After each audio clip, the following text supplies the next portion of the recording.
Hello and welcome to another video featuring our local farmer Andrew Hollinshead, who is a farmer here in Cheshire, growing, having organic cattle, selling milk and beef products.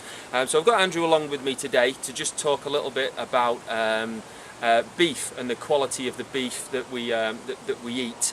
And Andrew, hi, thanks for joining us today. I just wanted to ask you, when we're eating meat, when we're eating beef, is the health and the welfare of the animal important to the end product that we consume? Well, if producing decent beef is in 100% term, I would suggest that the welfare of the animal and its condition and its living conditions and living in the environment of being outside when it can, not in stupidly cold weather, being able to get in the shade in hot weather. As you can see, we're standing under trees that they could get under if they needed to. That part of the percentage has got to be well over 50%.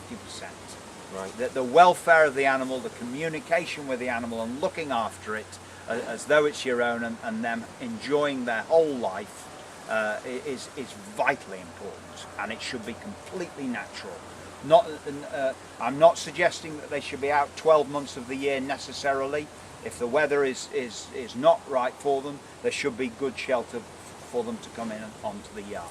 But as much as possible, yes, they should be out. Right. What of the beef that we find in the supermarkets and maybe in fast food restaurants and other restaurants and so on? Do you know anything about how those animals are kept? How are they different to the way they are here? For me to be specific as to how certain fast food chains do things, how certain supermarkets do things, for me to be specific about that could be considered as slander. But if we look round the globe of how certain animals are kept, and indeed on this island now, it is absolutely disgraceful. Right. And if nothing else, the conscience of the way it's being done, people should be brought up to speed about it. And of course, to organisations like the RSPCA, there are those in it that do a very, very good job. I have to say there are those in those sort of organisations that just seem to have it in for the animal keeper. But these sort of organisations should definitely be around to witness things. But cattle that are bred purely on concrete all the time and fed with a feeder all the time, and usually of a corn-based diet, which happens probably more so, say, in the United States or other very big countries, that can't be natural. And the big concern for the human being should be not only the conscience part of it, but how the beef is constructed. And there's evidence to show, and people get carried away with certain things. I'm not going to get carried away with certain things, but there are certain vitamins that can be completely missed out in meat if they are reared in a completely unnatural environment. If cattle can't get out into the sunshine and have sun beating down on their backs, there are certain fat-soluble vitamins that will be very, very scarce in the meat in the end product, and indeed in the milk that they produce. So it's absolutely vitally important. Nature gets it right, and it's vitally important that we don't go against nature, but we harmonise with her so that you have full rich beef and full rich milk all the time. That's the best possible medicine you can possibly have. And of course vegetables to go along with it. And then of course we would talk about the soil. So just before we do the soil for it, so sometimes in shops we may be buying steaks, we may be buying joints of beef and other animals as well, thinking that it's a good product, this is a good piece of meat, but it's quite often that it could be coming from a poor animal, a sick animal.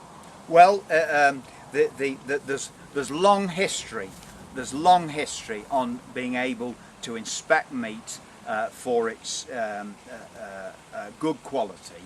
And of course, there are many religions that look at things in that sort of way, because basically those particular things, the concern has always been that the animal is sound in wind and limb. That's basically what it's all about. And the same applies to our communities. If the animal is outside, the unfortunate thing is, until you actually put it in your mouth, is that when we could go to a lot of detail, I'm sure this interview isn't for that, is that good milk's white and bad milk's white. Good meat is red and bad meat is red. Right, okay. So unfortunately the colour doesn't change a lot. There are good butchers who can distinguish very quickly as to what's good flesh and what isn't. And of course I hope that we as farmers, with the animals that we keep, that all our flesh so far, with the butcher that cuts it for us, he's been well impressed with everything we've done so far. And that is the truth. Right. Yeah. Okay. And we've been doing it since 2003. So what would you advise to the consumer about how is it better to buy it local, to visit the farmer themselves? Do they have a better chance of getting a good product through doing it that way? Certainly they should have the option. If they know that it's come, because obviously the localised business now is being homed in on, and if people buy meat and they want to buy it locally, or if there's a butcher who invariably, the high street butcher still buys locally quite a lot now, and probably more so now in order to survive. And if the customer says, where have you had this from, and he says where he's had it from, he can perhaps then go and see the farmer. And if he's had it from me, then he's very welcome to come and look around. And indeed, quite a lot of the new customers that we have want to see the animals before they decide on sampling the meat, and they're very welcome to do so. We've nothing to hide here, and we've everything to show them, to show that we are doing a decent job. Right. In both in the breed of animal that we're actually using, and there are plenty of other farmers in Cheshire that are doing it just as well, and also in the soil that we have done a lot of work on. And that is something we have done a lot of work on, is the soil, because that is everything. Right, okay. So, there you go, the welfare of the animals, extremely important. If you would like to know a little bit more about Andrew's Food, local farmers, you can contact me on the website at moveperform.co.uk, paul at moveperform.co.uk. You can get in touch with me, I can get you in touch with Andrew, or if you're not local to us, you can just visit your local farmer, have a chat with them. I'm sure they're knowledgeable and they will sell you a good product as well. Thank you, Andrew. Thank you.